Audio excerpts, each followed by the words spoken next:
Então, a utilização de holding offshore, ela traz diversas vantagens tributárias, diversas vantagens sucessórias, sobretudo no que tange à velocidade com que a sucessão se consolida de uma geração para outra na família. Bem-vindo a mais um Masterclass Man Academy. Hoje estamos falando sobre a importância da análise e gestão de riscos no planejamento societário sucessório.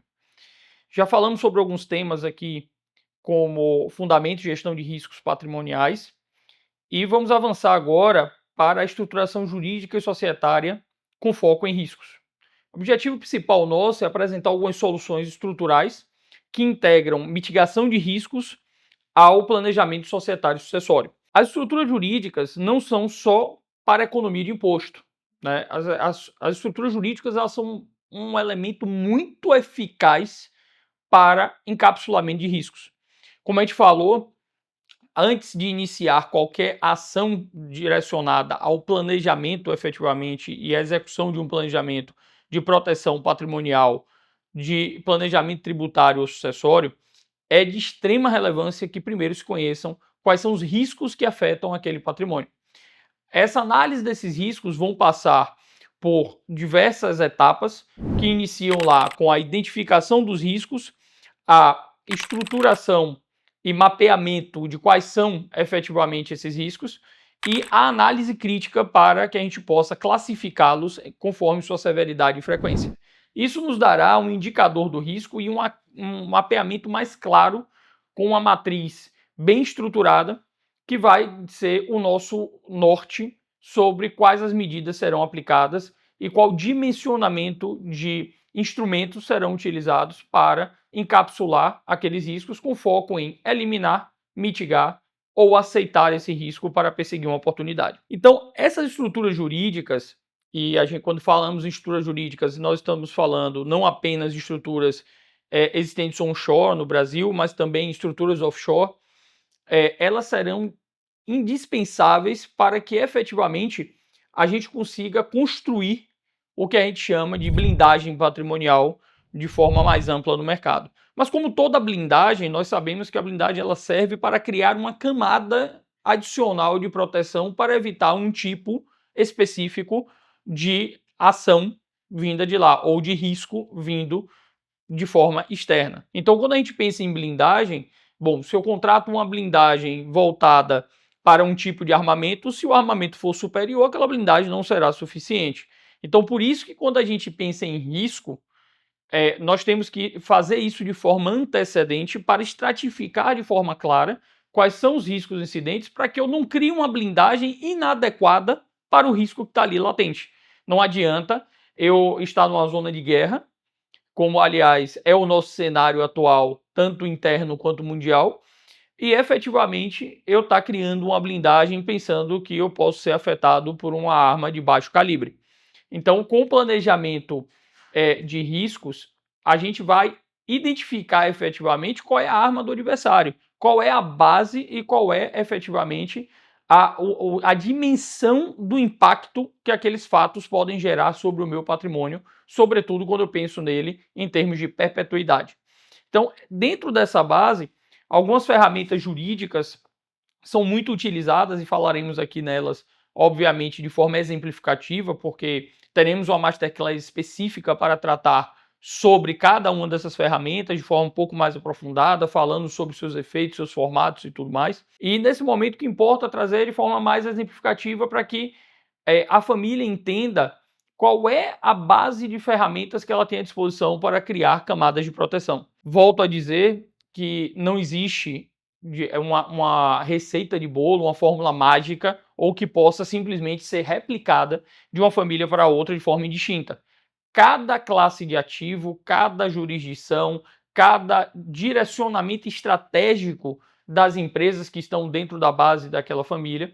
trará um desafio e um risco que não necessariamente será igual ao de outra. Então, dentro dessa base, é importantíssimo que esse trabalho seja feito de forma personalizada e direcionada. Por isso que a equipe da MAN traz essa base para vocês de uma forma mais contundente e multidisciplinar, buscando justamente identificar e estruturar para que o seu patrimônio tenha uma blindagem adequada ao grau de risco ao qual ele está exposto. Então, dentro dessas ferramentas jurídicas de mitigação de riscos, uma vez os riscos identificados e mapeados e classificados, serão direcionados conforme aquela base que está sendo ali identificada. Algumas delas, por exemplo, existindo um risco trabalhista identificado numa empresa operacional, a indicação provavelmente perpassará pela lateralização do patrimônio em uma outra vertical, na qual seja conectada para uma holding de participações, né, e ligando a uma holding patrimonial. Então você cria duas verticais na estruturação desse patrimônio, para que de um lado você tenha o risco, por exemplo, trabalhista, que a gente sabe que gera uma desconsideração de personalidade jurídica, chegando até os sócios com maior facilidade, numa vertical distinta da onde a família acumula o patrimônio. Porém, essas duas verticais, legalmente, precisam estar conectadas de alguma forma para que eu possa transitar de forma regular e legal, forma lícita, o dinheiro que eu gero a partir dos meus ativos onde eu tenho risco para onde eu acumulo. Então, a estruturação de holdings de participação com holdings patrimoniais de forma encadeada gera este nível de proteção, mas que será utilizada de acordo com a necessidade de cada família. Em estruturas mais avançadas, mais sofisticadas, traz também a figura da holding em offshore. Offshore, infelizmente, no nosso país é um termo que vem sendo utilizado de forma muito pejorativa, porém são instrumentos seguros, legais e regulares, previstos de forma muito clara na legislação tributária e na regulamentação da Receita Federal, e que trazem sim segurança jurídica para que seja feito o seu planejamento sucessório ou um planejamento de investimento internacional. Então, a utilização de holdings em offshore, ela traz diversas vantagens tributárias, diversas vantagens sucessórias, sobretudo no que tange à velocidade com que a sucessão se consolida de uma geração para outra na família. Além das holdings patrimoniais, das holdings de participação, tanto onshore como offshore, um dos instrumentos principais para gerenciamento dessas holdings são os acordos de acionistas. Os acordos de acionistas, no caso das SAs, ou acordos de sócios em outros tipos societários, são fundamentais para que se traga ali dentro quais são as regras claras de relacionamento entre os sócios. Quando a gente fala em empresas familiares, esses acordos ou até mesmo protocolos familiares são de extrema importância para que se traga um cenário muito claro de quais são as bases e quais são as regras daquele jogo entre a família pré-ajustados. Isso vai trazer a base fundamental para que você, inclusive, possa trazer elementos mais sofisticados de governança, espelhado em normas internacionais como a ISO 9001, para dentro do ambiente corporativo e para dentro do ambiente familiar na gestão desse patrimônio dessa família. Então, por exemplo, se você não tem dentro da sua estrutura parâmetros claros que digam qual é o critério da aprovação de uma política de investimento, ou qual o quórum, ou como se aprova, ou quem a aprova, de fato, qualquer decisão tomada por qualquer um dos representantes dessa família vai estar plenamente regular. Por quê? Porque não há uma base normativa dentro dessa estrutura familiar que diga que o caminho para esta aprovação é aquele determinado. A gente fala muito em auditoria, por exemplo, na sistemática da ISO 9001, que onde não há parâmetro, tudo está conforme. Porque se não tem um parâmetro, não tem nem como aferir, como confrontar um fato ocorrido com um parâmetro para dizer, ao final, se ele está ou não em conformidade. Então, é muito importante que dentro da estruturação patrimonial, quando você verticaliza, traz a estrutura de holdings, traz a estrutura onshore ou offshore, que você traga regras claras, didáticas, que facilitem a tomada de decisão quando você chega num momento de impasse naquela família. E o momento ideal para fazer isso é justamente no início, quando você ainda está no momento de criação de patrimônio, ainda está sob a égide do patriarca, onde você ainda tem uma força cogente que acaba atuando ali como uma força de união dentro daquela família. A partir do momento de gerações subsequentes, que às vezes as relações se deterioram com maior facilidade, pode ser um desafio relevante conseguir efetivamente trazer isso para um regramento claro e que atenda de forma imparcial o interesse de todos, mas sobretudo com foco no interesse da perpetuidade do patrimônio. Além dessas figuras, nós temos outras que são mais conhecidas e mais usuais, como os testamentos, as doações com cláusulas restritivas ou doações com usufruto vitalício, né, que podem ser feitas tanto a partir de bens diretamente doados ou, mais comumente, doação de cotas sociais, mas que também hoje já trazem um desafio no Brasil, porque de forma até difundida nos estados, as receitas, as fazendas estaduais passaram efetivamente a não mais considerar apenas o valor da cota social para fins de doação, mas estão avançando para a avaliação do ativo que aquela sociedade possui para fazer um valuation sobre o valor da cota e assim calcular a base de cálculo, né, utilizar esse valuation como base de cálculo para a determinação do imposto incidente, né, o ITD, Imposto de Transmissão Doação. Então, dentro dessas bases, esse cuidado na distribuição e na estruturação e na utilização do melhor instrumento vão perpassar justamente por todas essas análises. Como falei há pouco, às vezes o caminho mais óbvio de lateralizar meu patrimônio para uma holding patrimonial e fazer uma doação em vida com usufruto vitalício de cotas, hoje talvez já não seja o melhor cenário para sua família. Talvez, buscando ter performance tributária e ter previsibilidade, a estruturação em offshore traga uma segurança maior do que efetivamente essa estrutura tão comumente utilizada no Brasil. Além dessa base dos testamentos, doações, estruturação de contratos com cláusula de reversão ou retrovenda e situações do gênero, nós temos também estruturas que aí são mais utilizadas, não tem previsibilidade no direito brasileiro, mas são utilizados comumente em outras jurisdições, como os trusts e as fundações privadas. No caso, sendo utilizados como instrumentos tanto para blindagem quanto para a sucessão patrimonial. Isso porque essas duas ferramentas elas acabam transferindo o patrimônio da titularidade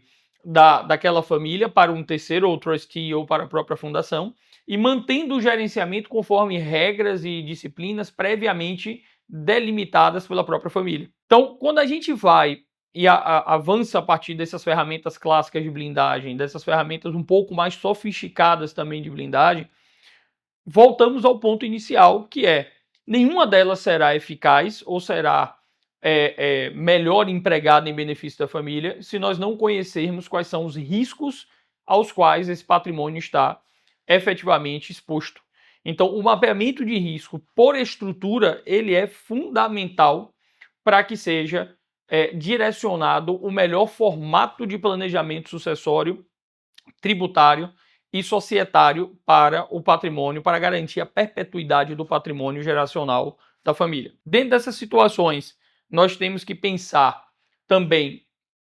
que esse risco ele vai ter uma alteração, uma graduação maior ou menor, a depender também de para onde, qual jurisdição eu vou direcionar a alocação dos meus ativos. Então, se eu tenho um patrimônio que ele está essencialmente no Brasil, eu vou ter riscos, por exemplo, de desconsideração de personalidade jurídica, que eu não vou enfrentar se esse patrimônio, este mesmo patrimônio, estiver na mesma classe de ativos em países que adotam, por exemplo, a Common Law. Em países de Common Law não há reconhecimento, em sua ampla maioria, de desconsideração de personalidade jurídica. Logo, é uma ferramenta que você não verá considerando a sua alocação lá fora. Então, essa base de jurisdição, ferramentas, veículos e riscos são extremamente entrelaçadas e sua análise deve ser feita de forma interligada para que se alcance a melhor proteção para o patrimônio dessa família. Alguns casos reais a gente vê no dia a dia na nossa atuação que trazem situações, por exemplo, de famílias que não trazem um protocolo claro para a tomada de decisão, seja em acordo de acionista ou seja em outras regras, atas e instrumentos entre a própria família para direcionamento da gestão do patrimônio que está ali embaixo de uma holding ou embaixo de uma estrutura um pouco mais sofisticada. O que isso acaba gerando entre esses herdeiros, entre as gerações futuras dentro dessa família? Acaba gerando uma desconfiança mútua entre qual o caminho correto, qual a regra adequada, se o parâmetro foi aquele que determinado integrante da família entende correto, em contraponto com o outro, e isso necessariamente acaba descambando para uma judicialização. Judicialização no Brasil, um país com um ativismo judicial relevante, com um judiciário absurdamente moroso e parcial, com decisões que são, em sua imensa maioria das vezes, atécnicas e dissociadas da melhor aplicação jurídica, é realmente você colocar o seu patrimônio a juízo, a critério de terceiros pouco qualificados. Não recomendaria. Por outro lado, você ter uma regra mais clara de governança, de protocolos familiares que tragam ali quais são os processos decisórios, como isso deve se dar, quem deve decidir, como deve se decidir, qual o quórum, quem convoca a assembleia, como isso ocorre, como essa reunião é feita, como ela é registrada, né, como ela é evidenciada. Toda essa base acaba trazendo primeiramente, uma redução substancial do conflito, porque a regra passa a estar clara para todos. Segundo, evita que entre naquele caminho de eu achava que era dessa forma e outra pessoa achava que era de outra. A situação fica clara para todos.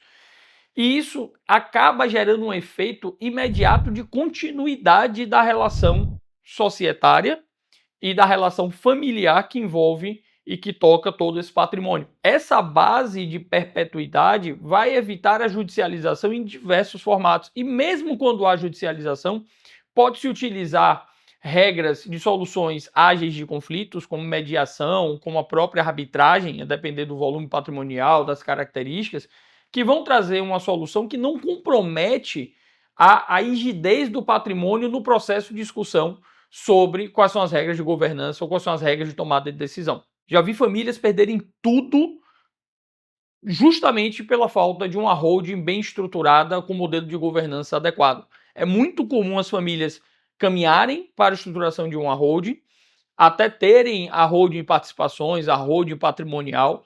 constituídas, com os seus patrimônios bem distribuídos, mas sem regras claras que venham a mitigar o risco relacionado ao processo decisório, o risco de governança, né, dessa estruturação. Então, a construção desses elementos a partir da identificação precoce, prematura dos riscos é fundamental e é o que vai garantir a perpetuidade do patrimônio ao longo das gerações na sua família.